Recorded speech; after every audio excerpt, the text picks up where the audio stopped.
Right, here we go. Frankie Parsons here, YouTuber extraordinaire and everybody's favourite, reporting for duty from old London town.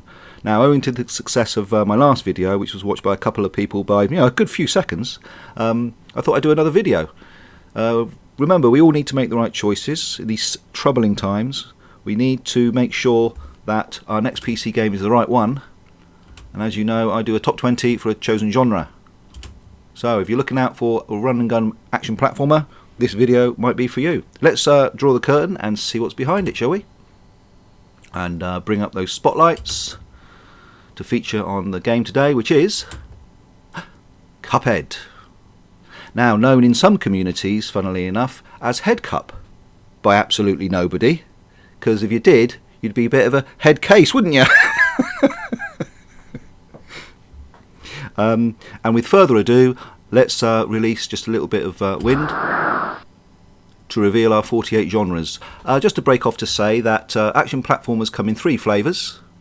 There's the action platformer Metroidvania, headed by the likes of Hollow Knight, Ori and the Blind Forest, Bloodstained, and of course Super Panda Adventures. You've got your roguelike, headed by Dead Cells, Rogue Legacy, and Spelunky. And finally, the action platformer Run and Gun. Now, the competition for places in this genre is so brutal, I thought I'd show you some of those that didn't make it. So bear with. Right, here we are. We're at my Steam library. On the left hand side you can see all my genres lined up nicely for you. We're going to slowly scroll past those though and have a look at the surplus action platformers that did not make the cut, just to give you an idea of the quality of games we're talking about here. So we got Insanely Twisted Shadow Planet, we've got Gunman Clive, a nice hand-drawn game, we've got the 2 Bleed games, Blazing Chrome I haven't tried yet, we've got DuckTales Remastered, supposed to be good, Dust Force, Expender Bros, which is a free version of a game we'll see later. So a lot of games there that didn't make the cut, and also an extra 48 games here, so none of these made it. N++ of course, and here as well, Super Panda Adventures included. So let's go back to those who did make the top 20. So let's click on the button and open the doors, shall we? Empty grid to start off with, as always. Bring in those medals, bring in the bouncing babies. I've tried 3 of these, they're all good. I have not yet tried Zombotron, full disclosure there. Let's slide in the bronze medalists, followed by the silver medalists, and of course the gold medalists. You will note that Gunsgore and Cannoli is the original game there. I have also got the sequel. And let's have a look at the must-haves, shall we? Of course, headed by Head Cup, of course. We also have Rayman Legends, which is a game full of features, full of action. It's action-packed, it's frenetic, it's great, it's fantastic. It's definitely worth a buy. Super Meat Boy is the kind of one by Ed McMillan that kind of started off, or shall I say, caused a resurgence in the action platformer genre. And last but not least, a very, very vibrant, colourful game, slightly child-centric, but it's the gameplay that counts, and I recommend Yooka-Laylee The Impossible Lair. Let's have a little listen to some intro music, shall we, to Cuphead.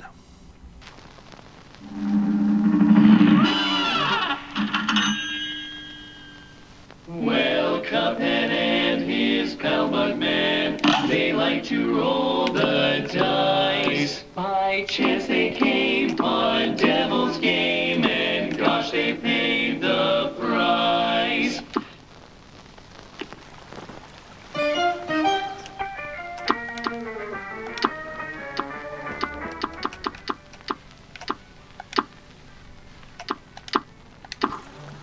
Yes, he did pay the price because he got involved in a card game with the devil. He gambled away his soul, and now he's got to somehow redeem himself by defeating all these bosses. And the moral of the story is, do not gamble what you can't afford to lose. No sympathy for Cuphead in that regard. Anyway, if you press Y on your Xbox controller, which is the device you should be using for this game, you'll bring up your in-game menu. Just to say that you get 2 weapons, which are interchangeable during the game if you press the left bumper. I currently only have 2 weapons available, so I can only equip those 2. You get a super weapon, in this case an energy beam, You also get a charm, which is a kind of perk. You can get an extra hit point, you can get automatic parry, or you can get a interesting dash ability that makes you invisible during the dash. And you also have a kind of a progress card. On the left there you see the ticks, because I've done those levels on normal. If you have a grade on the right hand side with no tick, then you have only completed that level on simple. There are 3 worlds. So I've done some of world 2 on simple, none of world 3. And let's have a little wander up here, shall we? You'll see flags, these denote the levels. If you approach a flag, you'll get a squeaky balloon sound. And you can press the A button in this case to play the level. You'll see smaller flagpoles, they are bonus levels which will award you gold. Let's pop in the shops, shall we, and visit Porky Pig.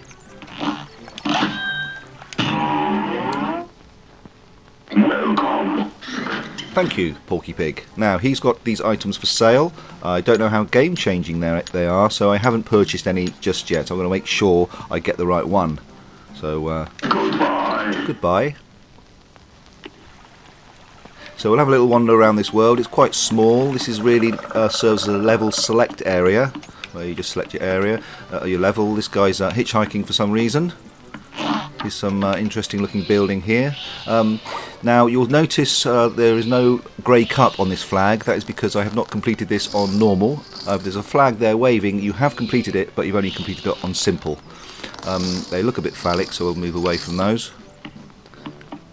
And that's pretty much it. And in the next video, or rather the next section, I will show you a bit of gameplay. Right, I'm going to show you one of the easiest levels today. On the left hand side is a bridge which if you cross and go up a path you can do the tutorial. This is the level. They actually get unlocked as you play. Simple gives you, usually the case, they give you 2 bosses. Regular gives you an extra boss that you have to overcome. This match will get red hot. You're up. So this is 3 stages. First you get Mr. Potato. He fires like tumbleweed and whatever that is at you. You have to anticipate their attacks. I've got a boomerang attack at the moment. I'm going to switch to my pea shooter with the left bumper. Right, here we go. 1, 2, 3. Keep firing at him. On the bottom left hand corner you can see my hit points, and a playing card pops up gradually as you play. You might see that gradually appearing. That was badly done. And that charges up your special attack. There he goes. He's been dispatched. I took 1 hit there, which was disappointing. Mr. Onion will start blubbing and he'll fire tears at you. They will descend from the skies, so you have to be aware of what's above you here. There's my special attack. Gives you a bit of extra damage. Okay, he's done. And the last one for this level is Mr. Carrot, who will telegraph his attack to you. They do that a lot. They do often telegraph their attacks. I allowed the screen to get too full of missiles there and paid the price.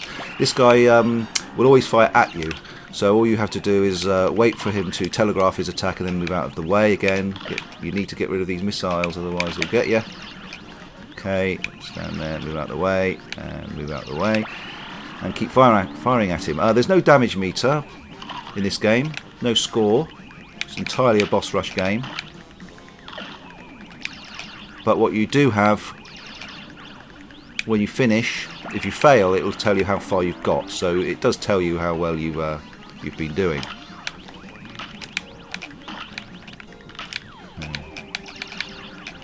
So keep moving here. I'll be able to hit you, and hopefully I can finish him off with this attack. Nope. There we go. He starts pulling his hair out. He disappears. 3 stages of bosses. Then you get your debrief, and you get a score or a grade according to how well you've done. In this case, probably a C. Yeah. And there it is. So you exit the level, do a little victory dance, and you can move on to the next level. So what I'm going to do is show you the World 2. Let's wander over. Striding forth, separated by a dice. bafflingly a load screen separates them. I don't really know why that's the case. This is a fairground world. Again, just to remind you that I have not completed any level here on regular. But I'm going to try this bonus level, which I've never completed. Remember, these earn you gold, which you can then use to purchase in the shop. These pink items here, I can demonstrate the parry, which is a double jump. So when you do your second jump, you activate that parry. Here, the dash attack is important. Again, there's the gold bars that you need to collect. Again, a little bit of a dash attack going on there. And there you have it. This door here with the eyeball, you need to hit 16 times. I didn't mean to actually do that. So you keep jumping up and down, keep whacking this thing in the eye. Stop doing that. Okay, so just keep jumping up and down, keep whacking it. There's the car again. Wait for him to go. I've done this level quite a few times now. There you go. I guess that's the first boss. Then you get these cannonballs being fired at you. You've got to avoid those things. Let's pick up the gold bar. Again, you can see how those cannons are coming out from those cannons, as it were. Just do dash attack. I'm not going to go too far here.